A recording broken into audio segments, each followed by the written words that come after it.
যেন ইতিবাচকভাবে আমলে নেয় এবং ঢাকা মহানগর দক্ষিণের সিটি কর্পোরেশন নির্বাচনে যে জটিলতা তৈরি হয়েছে এবং উত্তরের যে নিয়ে আপনার তার হিজবুত তাহরীরের সাথে সংশ্লিষ্টতার অভিযোগ রয়েছে,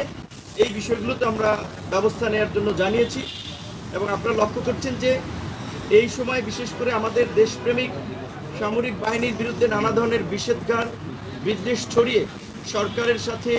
বা জনগণের মুখোমুখি দাঁড় করানোর একটা চেষ্টা করা হচ্ছে। সামরিক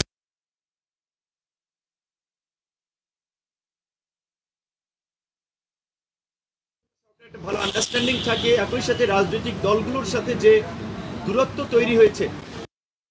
দলগুলো আমরা অনেকেই যারা দায়িত্বপ্রাপ্ত উপদেষ্টা রয়েছেন কিংবা সরকারের সহকারী রয়েছেন, দেখা করার সাক্ষাৎ করার সময়সূচি চাইলেও গুরুত্বপূর্ণ প্রয়োজনীয় বিষয়ে আলাপ করতে চাইলেও অনেক ক্ষেত্রে সাড়া মেলে না। এই বিষয়টি নিয়ে মোটামুটি সব দলই ক্ষোভ প্রকাশ করেছে এবং প্রধান উপদেষ্টা সেই বিষয়টা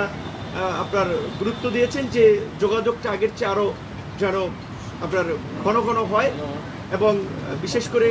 যেই দুটো বিষয় নিয়ে আরও বর্তমানে রাজনৈতিকভাবে এবং নাগরিকদের মধ্যে একটা উদ্বেগ তৈরি হয়েছে যে আপনার চট্টগ্রাম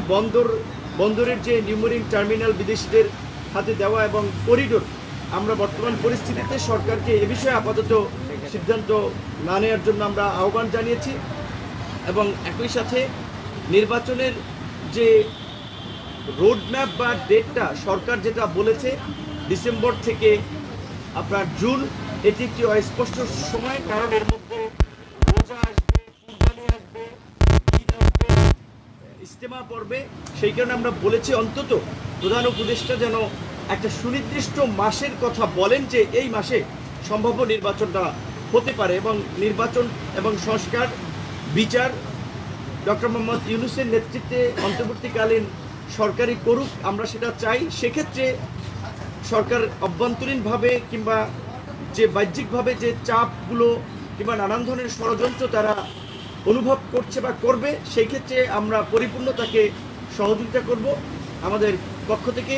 এটাই ছিল মোটামুটি দলীয় এবং বিশেষ করে যারা আমরা একত্রেও ঢুকেছি, যেহেতু 2-3টা স্লটে বিভিন্ন রাজনৈতিক দলগুলোর প্রধানদের কিনে আজকে বসেছেন,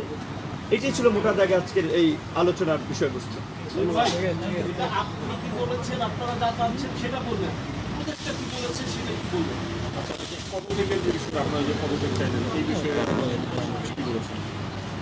প্রধান উপদেষ্টা তো সব কথা সবার কথা শুনেছেন, সব কথার তো টু দ্য পয়েন্টে তিনি স্বাভাবিক প্রোটোকলে উত্তর ওইভাবে দেন না, বা আবার ধরেন অনেক কথা বলেছে সেগুলো আবার ওপেনলিও বলা সম্ভব না। তবে যেই সমস্ত স্বীকার করেছেন যে তিনিও শুরুর দিকে অনেকে চেনা জানা ছিল না, অনেক উপদেষ্টা হয়েছেন, উপদেষ্টা পরিষদে এসেছেন, এখন তাদের পারফরমেন্স নিয়ে অনেক প্রশ্ন উঠছে, তাদের মন্তব্য নিয়ে একটা যে বিতর্কিত অবস্থা তৈরি হয়েছে সেটাও তারা বলেছেন। এবং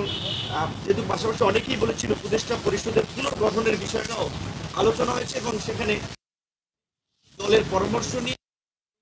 সমাধান যেন সরকার করে বা যে কোনো ইস্যু তৈরি হলে যেন রাজনৈতিক দলের প্রতিনিধিদের সাথে আলোচনা করে, এই বিষয়টাতে আপনার তিনি আশ্বস্ত করেছেন। এবং অন্যান্য বিষয়গুলো যেগুলো যেভাবে দ্রুত সুরাহা করা যায় সেই বিষয়টি নিয়ে তারাও আবার আপনার সরকারের অন্যান্য উপদেষ্টাদের সাথে বসে সিদ্ধান্ত জানাবেন। নূর ভাই, জাতীয় সরকারের বিষয়ে আপনি মাঠে বিভিন্ন সময় বলছেন, এই বিষয়ে কোনো কথা হয়েছে কিনা? আসলে শুরুর দিক থেকেই আমরা বলেছিলাম যে এই অভ্যুত্থান পরবর্তী সময়ে জাতীয় সরকার কিংবা অভ্যুত্থানের অংশীজনদের সরকার ছাড়া নির্দিষ্ট বলয়ের সরকার হলে তারা দেশ চালাতে পারবে না, দেশে স্থিতিশীলতা আনয়ন করতে পারবে না। এবং এটাই আমরা আজকেও সেটা বলেছি যে আমরা কিন্তু 9 মাস আগে বলেছিলাম যে আজকে 9 মাস পূর্বে যেভাবে বাংলাদেশের ইতিহাসে বাম ডান এই সরকারকে সমর্থন দিয়েছে ব্যক্তি ইউনূসের কারণে, এখন কিন্তু সেই সমর্থনটা ওইভাবে আর আগের মতো নাই। কারণ হচ্ছে সরকারের কর্মকাণ্ড, সেটা শুধুমাত্র ব্যক্তি ইউনূসের না, ওভারঅল সরকারের কর্মকাণ্ড। তো সেই জায়গা থেকে এখনকার বিদ্যমান পরিস্থিতিতে আসলে জাতীয় নির্বাচনটা যত দ্রুত হবে ততই দেশ সংকট থেকে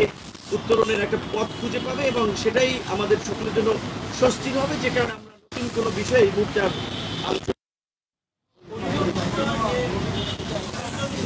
তার সরকারের প্রতি রাজনৈতিক দল নেতৃবৃন্দের সমর্থন সহযোগিতাটা ওভারঅল যেহেতু ন্যাশন ওয়াইড একটা কনসার্ন তৈরি হয়েছে করিডোর কিংবা এই বন্দর ন্যাশনাল ইলেকশনের সুনির্দিষ্ট দিন তারিখ বা মাস নিয়ে এবং বিশেষ করে নির্বাচন নিয়ে এই বিষয়গুলোতে তারা গুরুত্ব দেবে আশা করি।